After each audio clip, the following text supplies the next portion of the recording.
अगली बार। चलिए, अब कुछ प्रश्नोत्तर देख लेते हैं।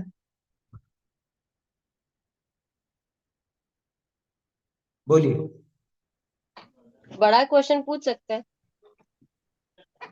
पूछ लो, आज तो अब क्या है। ये जो है ना, व्यवहार नए और निश्चय नए। व्यवहार और निश्चय में वो होता है सद्भुत, असद्भुत, उपचरित, अनुपचरित। ये समझ में ही नहीं आ रहा है थोड़ा तो। इसके लिए मैंने तो पढ़ा पूरा। भी मैंने हाँ, पढ़ा भी, लेकिन तब भी मुझे बहुत थोड़ा कंफ्यूजन टाइप हो रहा है। देखो थोड़ी सी चर्चा करते हैं अपन इसकी। थोड़ा कोशिश करना समझने की, आ जाएगा, कोई कठिन नहीं, बिल्कुल कठिन नहीं। पहले तो यूं समझ लो कि निश्चय और व्यवहार, है ना। आगे अपन पढ़ेंगे यथार्थ निरूपण सो निश्चय, उपचार निरूपण सो व्यवहार, वो टोडरमल जी अपने को सिखाए। ठीक है ना। अब निश्चय और व्यवहार की एक कोई ऐसी, मतलब टोडरमल जी ने जो अपने को दिखाया, इसके अलावा अगर कोई परिभाषा देखोगे तो बिल्कुल सटीक नहीं बैठती। क्योंकि एक स्तर पर आने पर वो निश्चय ही व्यवहार जैसा हो जाता है, और कहीं कहीं पर वो व्यवहार ही निश्चय जैसा लगने लगता है। क्यों? नीचे वाले व्यवहार की अपेक्षा ऊपर वाला व्यवहार निश्चय जैसा दिखे, ऊपर वाले निश्चय की अपेक्षा नीचे वाला निश्चय व्यवहार जैसा। छोटे से उदाहरण से बताता हूँ। जैसे निश्चय नय है ना। निश्चय नय के कई भेद देखे होंगे, नाम तो पढ़ ही लिए होंगे आपने, है ना। तो निश्चय नय में एक तो है परम शुद्ध निश्चय नय, एक है साक्षात शुद्ध निश्चय नय। ठीक है, उसी को शुद्ध निश्चय नय भी कहते हैं। एक एकदेश शुद्ध निश्चय नय, एक अशुद्ध निश्चय नय। तो जो अशुद्ध निश्चय नय है ना, वो साक्षात शुद्ध एक देश शुद्ध निश्चय नय की अपेक्षा व्यवहार कहलाता है। एक देश शुद्ध निश्चय नय जब अपन सामने साक्षात शुद्ध निश्चय नय को रख देंगे तो वो व्यवहार कहलाए। परम शुद्ध निश्चय नय के सामने ये तीनों के तीनों व्यवहार कहलाए। ठीक है, इतनी तो बात समझ में आई ना। ऊपर वाले की अपेक्षा नीचे वाला व्यवहार हो जाएगा, नीचे वाले की अपेक्षा ऊपर वाला निश्चय हो जाएगा। अब इस बात को तो साइड में रख दो, आपकी तो बात है उपचरित और अनुपचरित, सद्भूत असद्भूत। ठीक है, इसको थोड़ा सा संक्षेप में अपन समझने का प्रयास करेंगे, है ना, क्योंकि ये विषय असल में है बहुत लंबा। और आपने तो चेतावनी दी भी थी कि बड़ा भी प्रश्न पूछ ले, कोई बात नहीं। पहले तो इनका अर्थ समझो। देखो, कोई भी शब्द हो जिनागम का या कहीं का भी, उस शब्द में ही उसके अर्थ छुपे होते हैं। बात यह है कि हमको उन शब्दों का अर्थ समझ में आना चाहिए। अब उसको तोड़ो। क्या नाम है? उपचरित, सद्भूत, व्यवहार में। ठीक है ना, चार शब्द है उसमें, चार कोई सा भी ले लो, उसमें से अपन एक की किसी की भी बात करें। चार शब्द है। तो सबसे पहले पीछे से चलना, है ना। बहुत से लोग इसको ऐसे भी बोलते हैं, सद्भूत उपचरित। जबकि मेरा तो सोचना ये, और आगे से भी आप पुस्तक भी पढ़ोगे तो उपचरित सद्भूत अथवा उपचरित असद्भूत, फिर व्यवहार, फिर नहीं। इसको ऐसे समझो, आपका पता आप जो लिखते हो वो कैसे लिखते हैं। माइक्रो लेवल से मेजर लेवल तक जाते हैं ना। जैसे मैं मेरा पता लिखूंगा तो क्या लिखूंगा? पहले तो नाम लिख दूंगा, उसके बाद मकान का नाम होगा, नंबर होगा तो वो लिख दूंगा। फिर उसके बाद जो गली है या मोहल्ला है या कोई लोकेशन है जो भी है वो लिखूंगा। फिर शहर का नाम आएगा, फिर डिस्ट्रिक्ट का नाम आएगा, उसके बाद राज्य का नाम आएगा। ठीक है ना, यही तरीका है।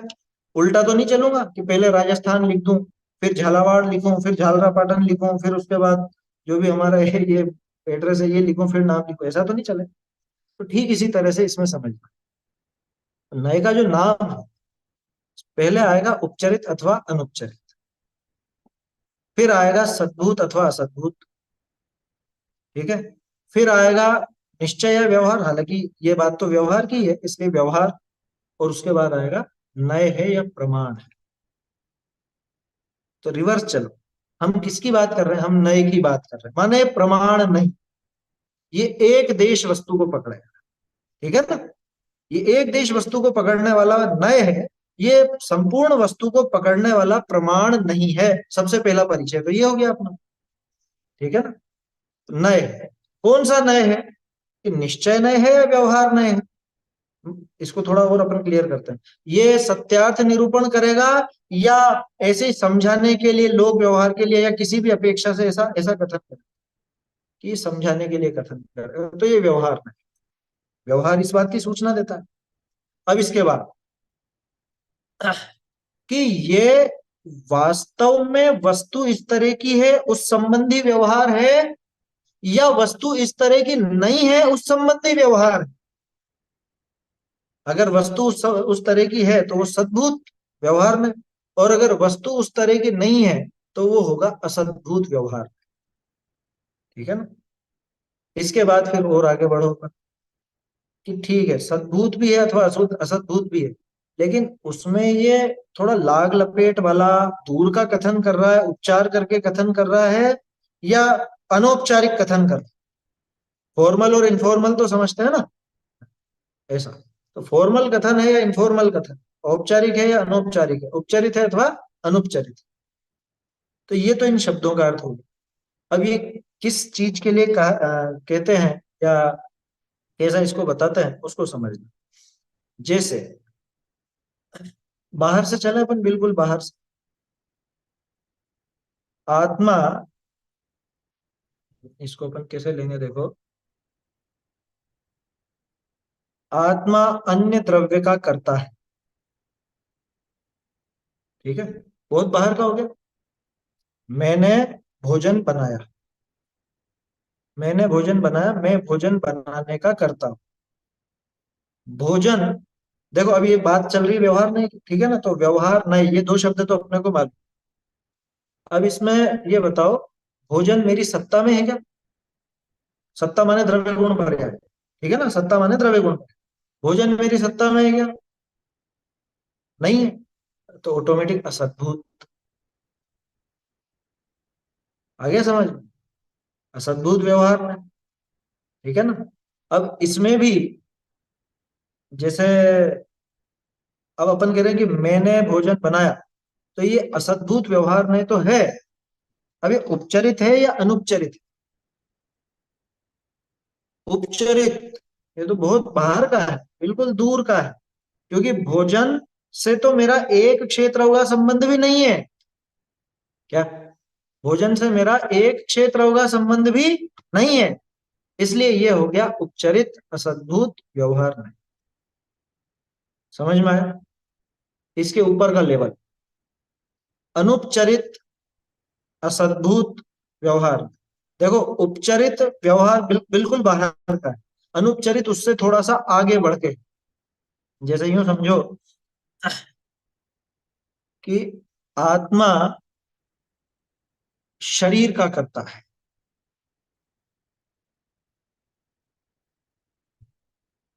शरीर मेरी सत्ता में है क्या? शरीर मेरी सत्ता में नहीं है, बिल्कुल भी नहीं, शरीर मेरी सत्ता में बिल्कुल भी नहीं। तो वो हुआ असद्भुत। सत्ता में नहीं है इसलिए असद्भुत हो गया। लेकिन ये उपचरित है या अनुपचरित?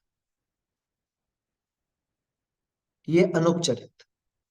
क्यों? क्योंकि यहाँ बहुत दूर का नहीं है, ये एक क्षेत्र होगा संबंध की बात है, नजदीकी है थोड़ा सा। आया समझ में? ये नजदीकी है, तो ये हो जाएगा आपका अनुपचरित। ये अनुपचरित असद्भुत व्यवहार। ठीक है ना। अब आत्मा राग द्वेष आदि का करता है, ये व्यवहार नहीं तो है। मेरी सत्ता की बात है या मेरी सत्ता से बाहर की बात है? मेरी सत्ता की बात है, द्रव्य गुण पर्याय की है ना। राग द्वेष की बात कर रहे हैं अपन, कर्म की या शरीर की बात नहीं कर रहे हैं, जिनसे एक क्षेत्र होगा या कोई दूसरा संबंध है उसकी बात नहीं कर रहे, है ना। तो ये अपने अपनी सत्ता की यानी द्रव्य गुण पर्याय की बात है, इसलिए यह है सद्भूत। लेकिन ये अपना स्वभाव नहीं है, ये बाहर का है, मतलब विपरीत है, दूर का है। तो इसमें लगेगा उपचरित।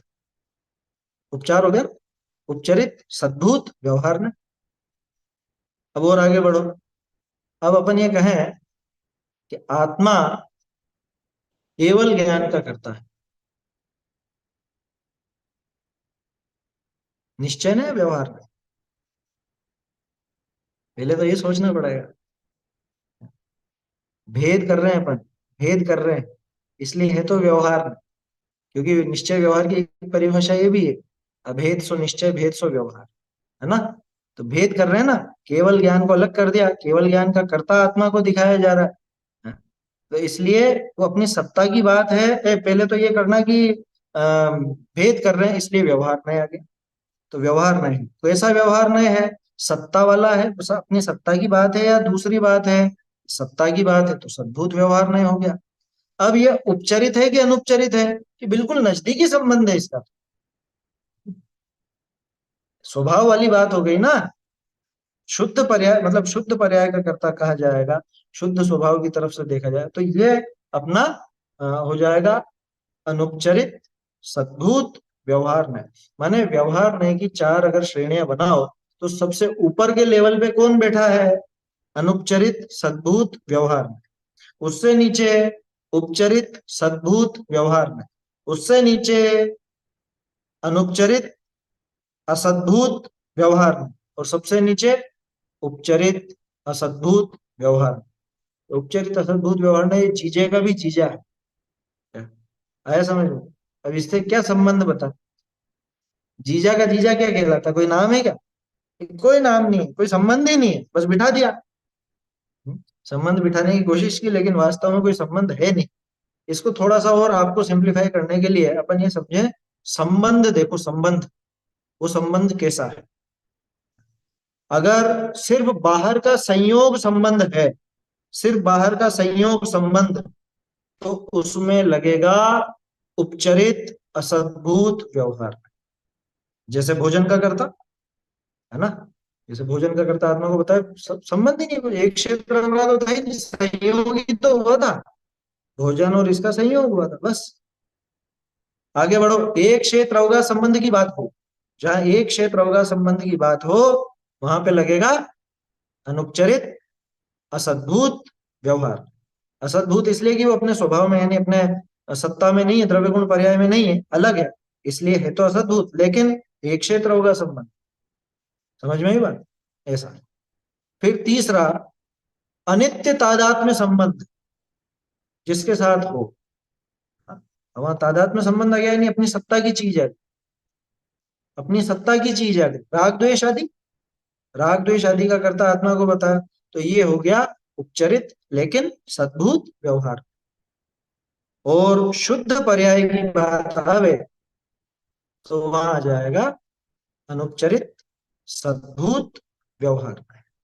ठीक है, मैं समझता हूँ थोड़ा अपन ने थोड़ी सी चर्चा में थोड़ा समझने का बना होगा, समझ में आया होगा थोड़ा।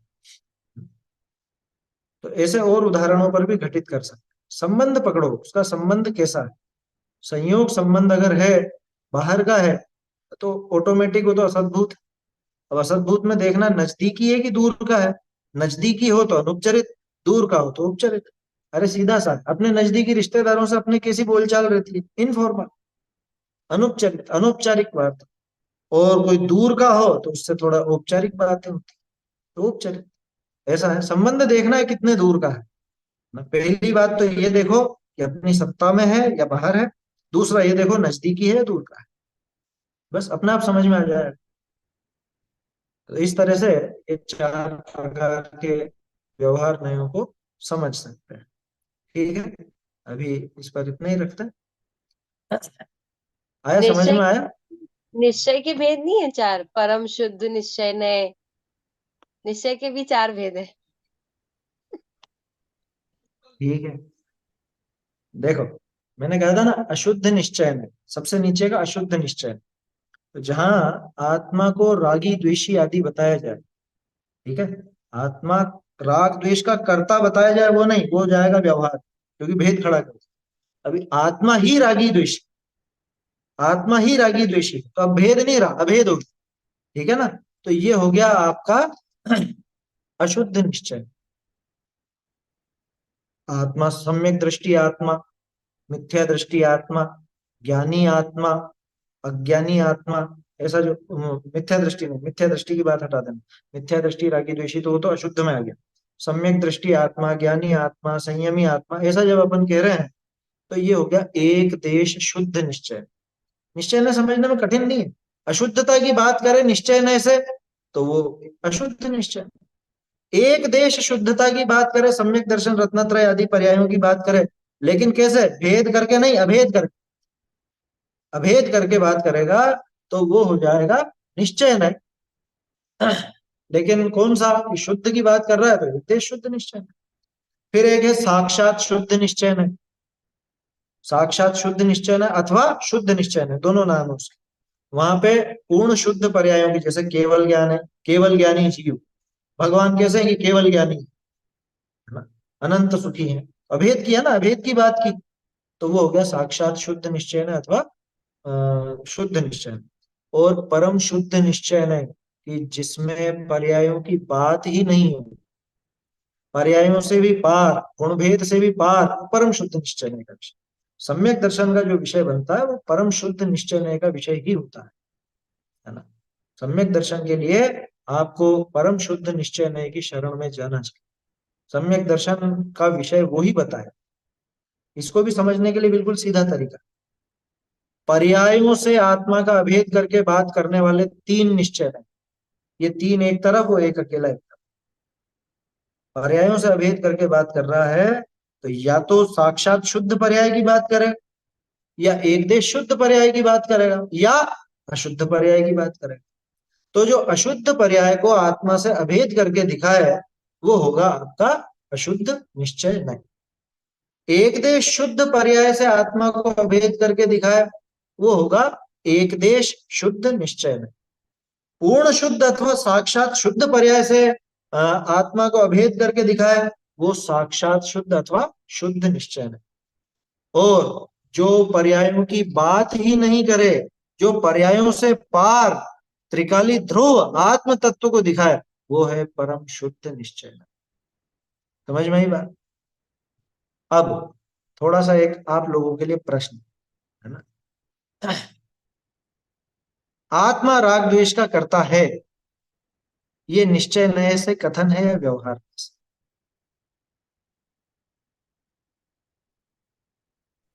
व्यवहार से। क्यों?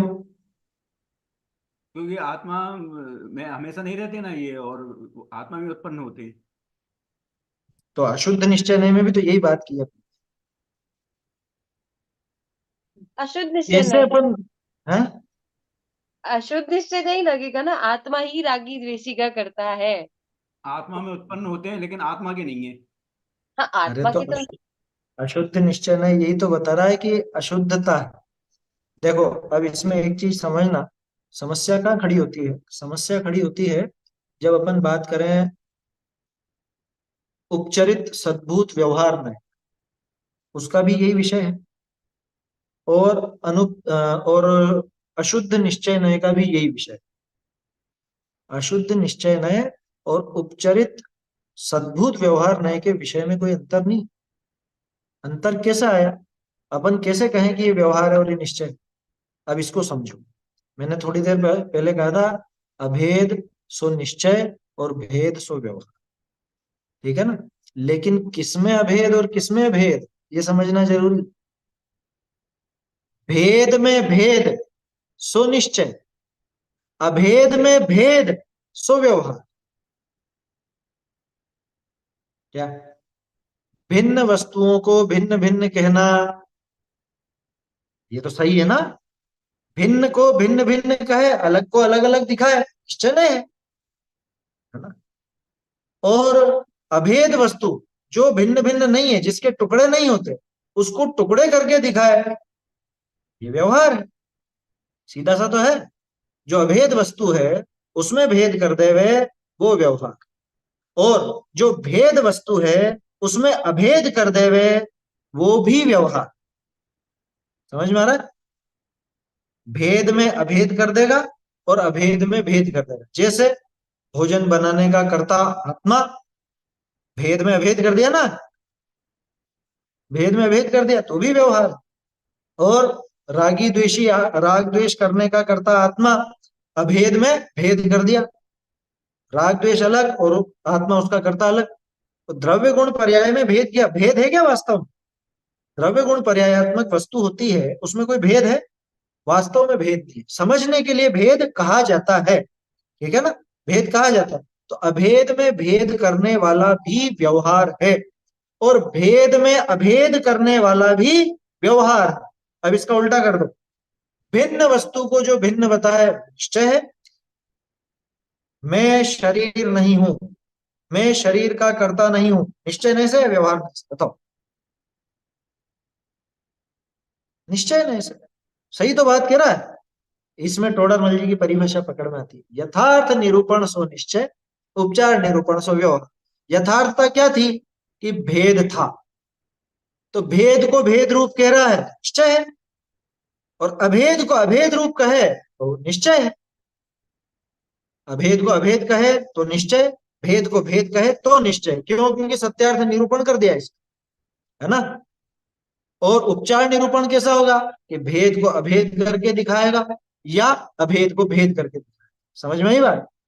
बहुत से लोग इसमें चक्कर में आ जाते हैं, क्योंकि थोड़ी देर पहले तो मैंने कहा था ना कि भेद सो व्यवहार और अभेद सो निश्चय, लेकिन किसमें अभेद और किसमें भेद ये समझना।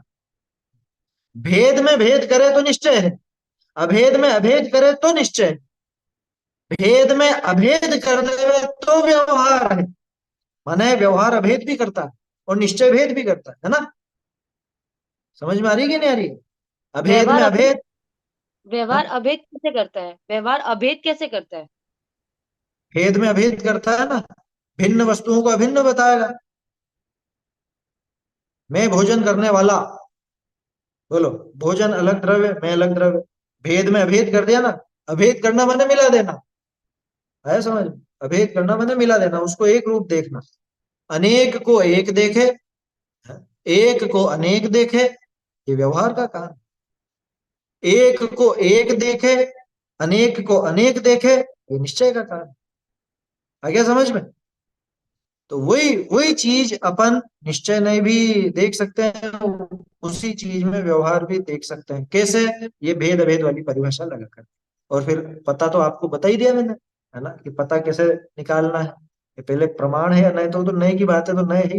अब उसमें निश्चय है कि व्यवहार, पहले ये देखो, फिर सद्भूत है कि असद्भूत है वो देखो, और फिर उसके बाद उसमें औपचारिक बात है, मतलब उपचरित है या अनुपचरित है, ये देख करके अपन उसको समझ सकते। ठीक है ना? संक्षेप में तो ऐसे ही समझ में आएगा, इतना मेरे ख्याल से आया होगा थोड़ा बहुत। चलिए। आत्मा में राग द्वेष होता है, उपचरित सद्भूत में आया ना। हाँ, आत्मा में राग द्वेष होता है, दो चीजें हो गई ना भाई, आत्मा और आत्मा में वो होते हैं, तो वहां पे उपचरित हो जाएगा और सद्भूत है। विकारी पर्याय की तरफ से बात चल रही है ना।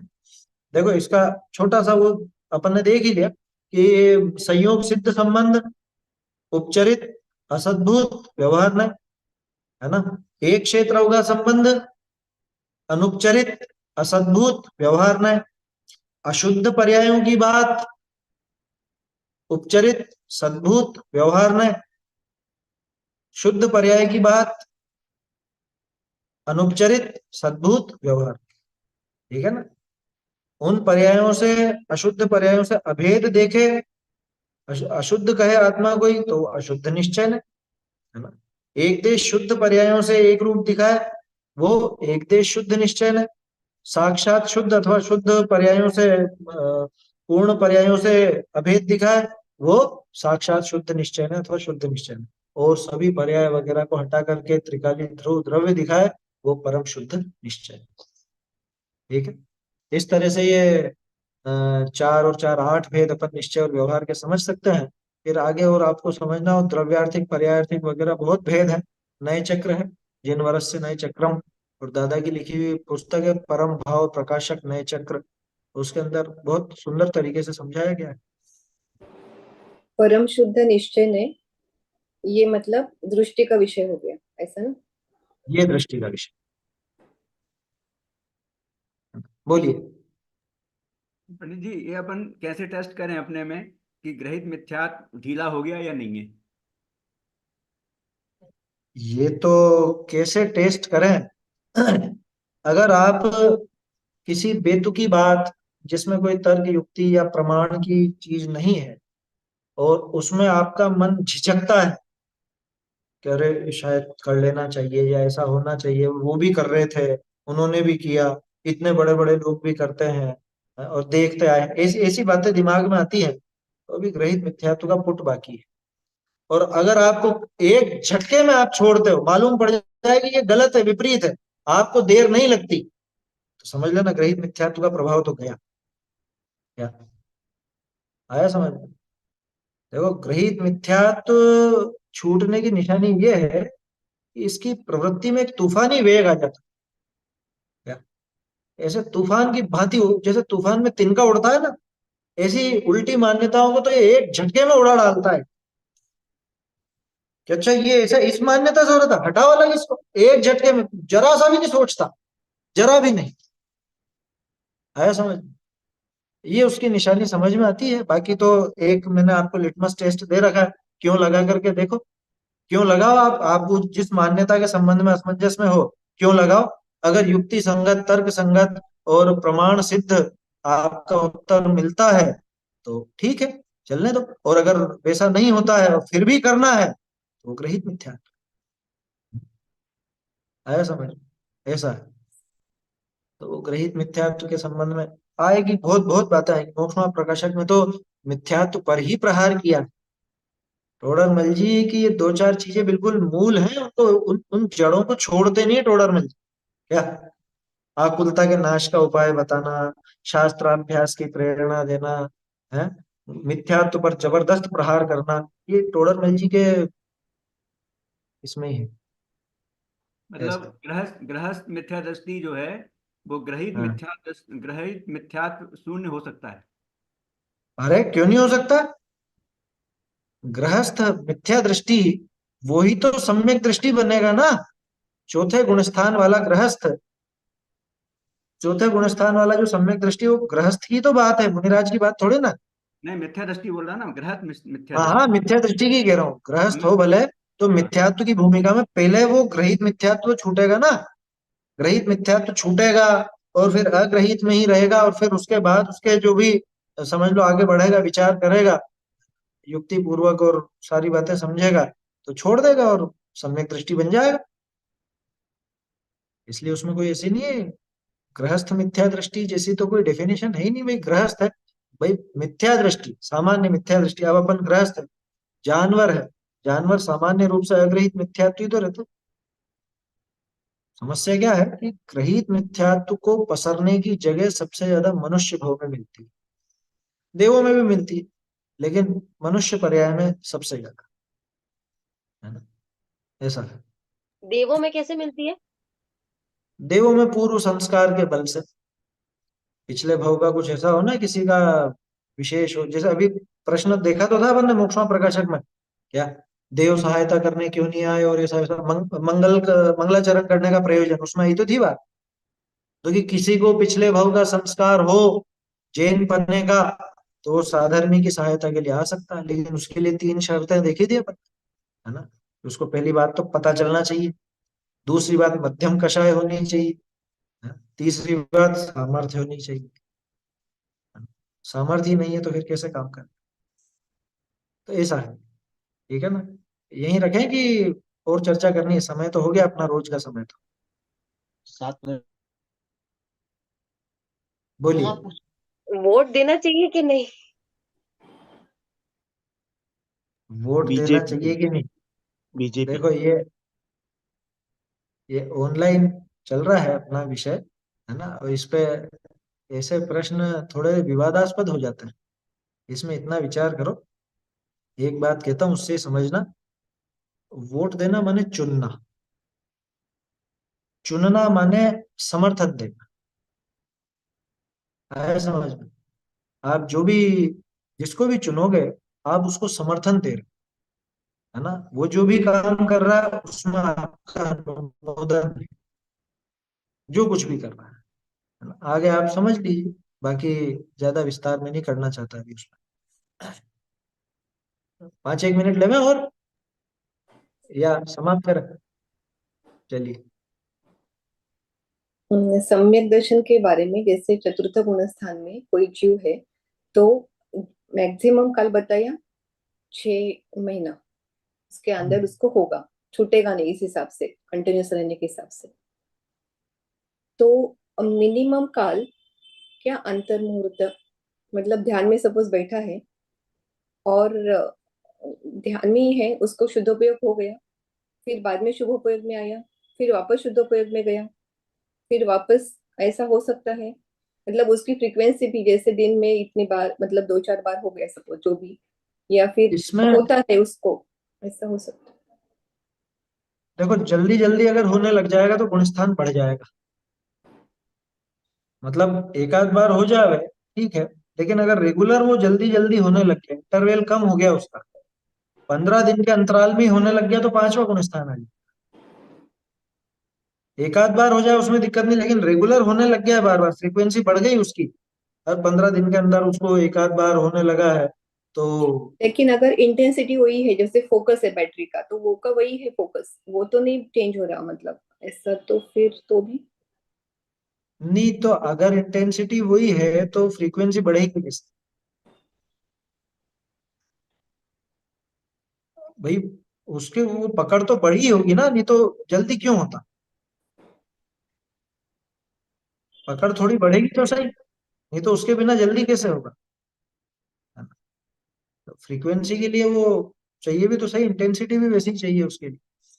कहने का अर्थ ये है कि वो जैसे मतलब उसका समय भी बढ़ेगा, ये भी समझना, समय भी बढ़े। चौथे गुण स्थान वाला जितनी देर आत्मानुभूति में रह पाता है वो बहुत सेकंडों में होती है, बहुत सेकंडों में, लंबे समय नहीं रहता। पांचवें गुण स्थान में उससे थोड़ा सा बढ़ता है ना? आप खुद देखो कि मुनिराज की बात अपन करते हैं, मुनिराज आत्म ध्यान में लीन रहते हैं, अंतर मुहूर्त रह जाए तो टॉप लेवल का हो गया, वो केवल ज्ञानी होकर उठेंगे। तो मुनिराज को ध्यान में लीनता होती है, कोई बहुत देर देर की नहीं होती, जहाँ छठा सातवां चल रहा है ना, 5 मिनट 10 मिनट जो भी है, जैसा भी है, मतलब यथा योग्य। अब यथा योग्य केवल ज्ञान का अपन तो एक अनुमान लगा, तो बहुत देर के लिए नहीं होता, लेकिन वो उतनी देर का भी वो इतना आनंद दे जाता है कि इसको बहुत क्या कहें, वैसी अनुभूति होती नहीं। तो इतना तो समझना है कि चौथे गुण स्थान से पांचवें गुण स्थान में समय भी बढ़ेगा, पकड़ भी बढ़ेगी, आनंद भी बढ़ेगा, है ना? समय बढ़ा, पकड़ बढ़ी, फ्रीक्वेंसी भी बढ़ी, बारंबार वो जल्दी जल्दी रिपीटेशन होने लगे उससे। तो वो जल्दी होने लगता है तो ही वो चौथे से पांचवें में प्रवेश कर, और फिर पांचवें गुण स्थान में आया, वहां पे हर 15 दिन में न्यूनतम एक बार हो रही है। अब उससे भी आगे बढ़े फिर तो यही उपाय बचता है। मुझे इसमें ऐसा विचार आता है कि जब चौथे से पांचवें में जाने वाला होगा तो अपने आप ही इसका वो जो क्या कहें अपन इंटरवल टाइम है, यानी आत्मानुभूति से दूसरी आत्मानुभूति के बीच का समय, वो कम होता जाए, होने लगेगा जल्दी जल्दी जल्दी। और फिर जब वो 15 दिन की लिमिट के अंदर पहुंच जाएगा तो पांचवा गुण स्थान है। ऐसे ही पांचवें से जब सातवें की तैयारी होनी होगी तो उसमें भी जैसे 15 दिन में एक आध बार हो रहा था, वो फिर 11-12 दिन में, फिर 7-8 दिन में, हर हफ्ते, या 4-5 दिन में, 2-3 दिन में, दिन में, एक दिन में 2-3 बार हो जाए, या कुछ ऐसा हो जाए, ये बढ़ती जाएगी, ये प्रतिमाओं के हिसाब से भी आगे आगे होता जाए। तो ऐसा उसमें अपने को समझना चाहिए, मतलब बाकी ऐसे तो शास्त्रों केवल में, ज्ञान गम हाँ शास्त्र में उल्लेख भी शायद नहीं होगा ना, मिनिमम का तो नहीं, इस कुछ तरह उल्लेख का नहीं। नहीं मिलता, वो अपन अनुमान से ही उस बात को कर रहे हैं, क्योंकि प्रैक्टिकली लगता है ऐसा ही है। भाई किसी भी चीज में अगर आगे बढ़ रहे हैं तो आगे बढ़ रहे हैं तो निश्चित रूप से कुछ ना कुछ तो वहां पे फर्क पड़ा ही है, उसकी पकड़ में, उसके रिपीटेशन में, या उसकी तीव्रता में, वो सब चीजें फर्क पड़ता है। पर ऐसा हो सकता है कि वो हो तो रहा है जल्दी जल्दी, और अणुव्रत बाहर से नहीं है, लेकिन अष्टमूल गुण का पालना भी अणुव्रत में जैसे हो सकते हैं, ऐसा ले सकते हैं क्या? पांचवें गुण स्थान में पहली प्रतिमा जो है दर्शन प्रतिमा, उसमें वो सब चीजें शामिल हो जाती है। मतलब मर्यादा सामान्य रूप से जो चौथे गुण स्थान में नियम रूप से नहीं होते थे, वो वहां होने लगते हैं, लेकिन वो वैसे नहीं होते जो व्रत प्रतिमा जैसे। तो पहली प्रतिमा 25 दोषों से रहित होने का नाम, 8 गुणों से सहित होने का नाम, प्रशम संवेग अनुकंपा आस्तिक्य की तीव्रता का नाम, ये सब पहली प्रतिमा है। पहली प्रतिमा में नियम रूप होते हैं, चौथे गुण स्थान में नियम रूप नहीं होते, लेकिन यहाँ नियम रूप। मतलब मर्यादा का वगैरह भी पहले दर्शन प्रतिमा में आएगा क्या? 3 दिन का जो भी आता है या जो भी जैसे होता है वैसा सब पालन? नहीं, इससे तो ये तो अभक्ष भक्षण के त्याग जैसी बात है। मतलब अभक्ष भक्षण का त्याग है ये तो। इसमें गुणस्थान को नहीं जोड़ना चाहिए मेरी समझ से। ये तो मिथ्या दृष्टि हो भले, भाई उसको इतना समझ में आया ये अभक्ष है तो छोड़ेगा, उससे गुणस्थान का क्या लेना देना। अभक्ष भक्षण त्यागने के लिए कषाय की मंदता चाहिए। भक्ष अभक्ष की जो बात चल रही है, क्योंकि बाद में आप देखोगे ना व्रतों में अभक्ष भक्षण का नाम नहीं है, भक्ष्यों की मर्यादा का नाम जरूर है। मर्यादा की पूछ रही थी मैं, मर्यादा के बारे में। भक्ष्य पदार्थों की मर्यादा, अभक्ष की हाँ नहीं। नहीं, अभक्ष्य की नहीं, भक्ष्य की मर्यादा, जैसे 3 दिन का आटा वगैरह जो बोलते हैं हम, जो करते जो जो ऋतु के हिसाब से वो वाला। नहीं तो आपने मर्यादा उसको समझा, मैं यूं कह रहा हूं भक्ष्य पदार्थों की मर्यादा करेगा, माने इस सब्जियां जो जो भक्ष्य हैं उनमें से भी सिर्फ 10 ही लूंगा, 5 ही लूंगा, ऐसा। आप जो मर्यादा की बात कह रहे हो वो अभक्ष वाली बात है। क्योंकि जैसे आटे की बात है, 3 दिन 5 दिन 7 दिन, तो 7 दिन अपने सर्दी के मौसम में 7 दिन की बात तो अभक्ष हो गई। तो अभक्ष छोड़ने के लिए गुणस्थान की परिपाटी बदलना जरूरी नहीं है। अभक्ष छोड़ने के लिए तो एक कषायों की मंदता चाहिए, जीवों के प्रति दया का भाव चाहिए। कषाय घटी तो अभक्ष तो अपने आप छूट जाएगा, उसमें मिथ्यात्व या सम्यक्त्व का कोई लेना देना, प्रतिमाओं का भी लेना देना। प्रतिमाएं जो इसके जीवन में संभव है, सम्यक दृष्टि के जीवन में, उसमें लिमिटेशन करने का ना। भक्ष्य पदार्थों की मर्यादा, ये 10 सब्जियां मान लो भक्ष्य है, 10 सब्जियां तो मैं तो 5 ही, 5 छू, ऐसा है ना। भोजन की बात है इसलिए सब्जियों की बात की है अपन ने, बाकी और चीजों में भी लगा सकते हैं, ठीक है ना। मतलब ये तो आ ही गया उसमें, मर्यादा का आ ही गया पहली प्रतिमा में। हाँ हाँ, वो तो अपने आप ही आ जाए। अन्याय अनीति अभक्ष्य, ये 3 चीजें तो यूं ही छूटती हैं सम्यक दर्शन की भूमिका में। बड़े अभक्ष तो छूटेंगे ही छूटेंगे, निश्चित रूप से छूटेंगे, है ना। चलिए समाप्त करते हैं, है ना, समय भी हो गया है। और मुझे एक विचार आया था, समय बदलना है क्या, आप 7 से 7:15 का करें क्या। सूर्यास्त थोड़ा लेट हो, अभी चलने देते हैं, एक आध हफ्ते चलने देते हैं, है ना, उसके बाद फिर अपन 7 से 7:15 पर आएंगे। इस महीने चलने देती। हम्म। चैतन्य का स्मरण प्रतिक्षण ही करो रे, भव के अनंत दुख को क्षण में हरो रे, अक्षय अनंत निज सौख्य निधान धान पाओ, पाओ गाओ अरे रे सीके गीत गाओ, गाओ निज निज निधि निधि निज में बताई, यह अनंत उपकार उपकार, है इसके इसके लिए जिनवार मातो वाणी माँ विनाशक भार। तना सत भार सत भार।